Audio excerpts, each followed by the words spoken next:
नमस्कार। पिछले वर्ष की भांति इस वर्ष भी निपुण असेसमेंट टेस्ट का आयोजन होना है, जिसे एनईटी भी कहते हैं। यह टेस्ट कक्षा 1 से 8 तक ओएमआर सीट पर होगी। इस वीडियो में हम जानेंगे ओएमआर सीट सभी कक्षा के अनुसार कैसे भरना या भरवाना है, ओएमआर सीट को ऐप के माध्यम से कैसे स्कैन करेंगे और आपके जनपद में नेट परीक्षा की तारीख क्या है। आइए वीडियो को शुरू करते हैं। एनईटी परीक्षा 2 भागों में होगी। पहला चरण कक्षा 1 से लेकर 3 तक, दूसरा चरण कक्षा 4 से लेकर 8 तक। तो आइए हम कक्षा 1 से लेकर 3 तक की ओएमआर सीट को कैसे भरेंगे उसको जानते हैं। कक्षा 1 से लेकर 3 तक की इस प्रकार से ओएमआर सीट होगी, जिसमें आप 10 बच्चों का डेटा भर सकते हैं और छात्र यूनिक आईडी अध्यापक स्वयं भरेंगे और जितने भी प्रश्न दिए रहेंगे उन सबके जवाब वह छात्रों से पूछकर छात्र सही जवाब देता है तो उस प्रश्न के आगे के गोले को भरेंगे। अगर छात्र जवाब नहीं देता है या फिर गलत जवाब देता है तो उस गोले को नहीं भरेंगे। तो इस प्रकार कक्षा 1 से लेकर 3 तक की ओएमआर सीट को हम भरेंगे। दूसरा चरण कक्षा 4 से लेकर 8 तक का, इसके भी ओएमआर सीट को हम लोग देख लेते हैं। इस ओएमआर सीट में छात्र आईडी छात्र स्वयं भरेंगे। यह छात्र आईडी कक्षा 1 से लेकर 3 तक और 4 से लेकर 8 तक की प्रेरणा पोर्टल पर अथवा परख ऐप पर भी आपको मिल जाएगी। तो वहाँ से हम छात्र आईडी अवश्य भर लेंगे। अब इसमें छात्र अपनी छात्र आईडी स्वयं भरेंगे और सारे प्रश्नों के जवाब भी वह स्वयं देंगे। तो यह हम अभ्यास के माध्यम से छात्रों को बता देंगे कि प्रश्न के अनुसार जो प्रश्न सही हो उस गोले को उनको भरना है।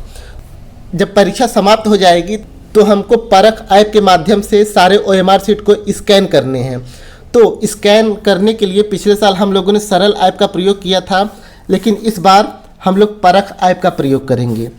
परख ऐप प्ले स्टोर में सर्च करेंगे, टेक्नोसिस सर्विस प्राइवेट लिमिटेड लिखा आ जाएगा तो उसी को हम लोग इंस्टॉल करेंगे। ऐप इंस्टॉल होने के बाद हम ओपन करेंगे।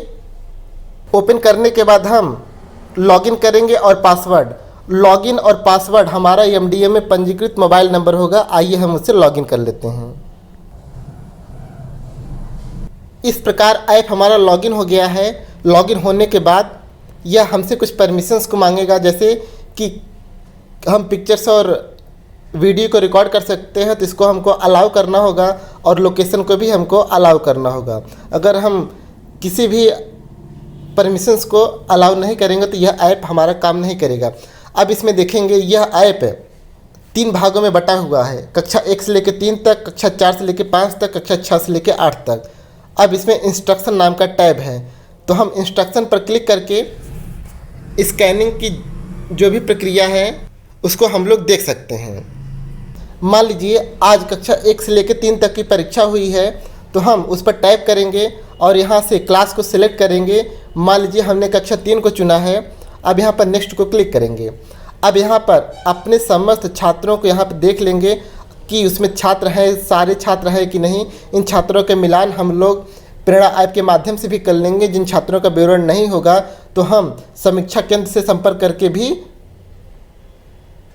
अपनी समस्या को बता लेंगे तो वहाँ से सॉल्व कर दी जाएगी। या फिर उससे पहले आप ऐप को अनइंस्टॉल करके दोबारा इंस्टॉल करेंगे। हो सकता है कि यह नाम जो बच्चों का नहीं होगा तो शो करने लगेगा, लेकिन अगर बच्चों का नाम नहीं शो कर रहा है तो आप समीक्षा केंद्र पर संपर्क कर सकते हैं। अब ये देखिए बच्चों की डिटेल्स आ गई हैं। अब सारे बच्चे प्रेजेंट इसमें शो करेंगे। तो उस दिन जो बच्चे अनुपस्थित होंगे तो उस पर हम जैसे ही टाइप करेंगे तो वह ए में चेंज हो जाएगा। तो इस तरीके से हम सारे बच्चों की अटेंडेंस लगाने के बाद हम नेक्स्ट पर क्लिक करेंगे। नेक्स्ट पर क्लिक करने के बाद हम स्कैन करेंगे। तो जैसे ही हम स्कैन करेंगे कैमरा हमारा ओपन हो जाएगा और यहाँ पे हम अपनी ओएमआर सीट को ओपन कर लेंगे। ओएमआर सीट को जैसे ही हम ओपन करेंगे तो हमने देखा है कि ओएमआर सीट में हमारे 4 डॉट्स दिए हुए हैं। तो उन चारों डॉट्स के सामने जैसे ही हम अपने कैमरे को लेके जाएंगे और ये ग्रीन कलर की रेखाएँ बन जाएगी तो उसी टाइम हमको एक छोटा सा बीप होगा और वहाँ पे हम सेव के बटन पर क्लिक कर देंगे। तो इस प्रकार कक्षा 1 से लेकर 3 तक की स्कैनिंग करेंगे। फिर उसके बाद हम लोग स्कैन रिपोर्ट को भी देख सकते हैं कि उसमें कितने बच्चों कि OMR सीट स्कैन हुई है। यहाँ पे भी डाटा नॉट फाउंड बता रहा है क्योंकि मैंने अभी तक कोई स्कैन नहीं किया है। फिर उसके बाद इस टाइप में समरी भी हम देख सकते हैं। स्टूडेंट का नाम है, प्रेजेंट है, एब्सेंट है, अगर कि उनका डेटा अपलोड हुआ है कि नहीं हुआ है वो सारी डिटेल्स यहाँ पर शो करेगा। अगर मान लीजिए कि किसी बच्चे का डिटेल शो नहीं करता है स्कैन होने के पश्चात, उसके डिटेल्स को हमको मैनुअली भरना पड़ेगा। जैसे स्टूडेंट आईडी हो गई, बच्चे ने क्या विकल्प भरा है उसका विकल्प भी अगर नहीं उसमें शो करेगा तो उसको भी मैनुअली हमको शो करना पड़ेगा। तो इस प्रकार हम कक्षा 4 और 5 की भी स्कैनिंग कर लेंगे और कक्षा 6 से लेके 8 तक की भी स्कैनिंग कर लेंगे। अब आपके जनपद में कब यह परीक्षा होनी है उसको भी हम देख लेते हैं। जैसा कि मैंने बताया है कि यह परीक्षा 2 दिनों में होगी। पहले दिन कक्षा 1 से लेकर 3 तक, दूसरे दिन कक्षा 4 से लेकर 8 तक की परीक्षा होगी। 25 और 26 नवंबर को लखनऊ, अयोध्या, प्रयागराज, सहारनपुर, कानपुर और बरेली मंडलों की परीक्षा होगी। और 27 और 28 नवंबर को गोरखपुर, वाराणसी, चित्रकूट, मेरठ, अलीगढ़, झांसी के मंडलों की परीक्षा होगी। और 29 और 30 नवंबर को देवीपाटन, मुरादाबाद, आजमगढ़, आगरा, बस्ती और मिर्ज़ापुर मंडलों की परीक्षा होनी है। तो यह थी निपुण ऐप के माध्यम से हम कैसे OMR सीट को स्कैन करेंगे और NAT परीक्षा के संबंध में जानकारी।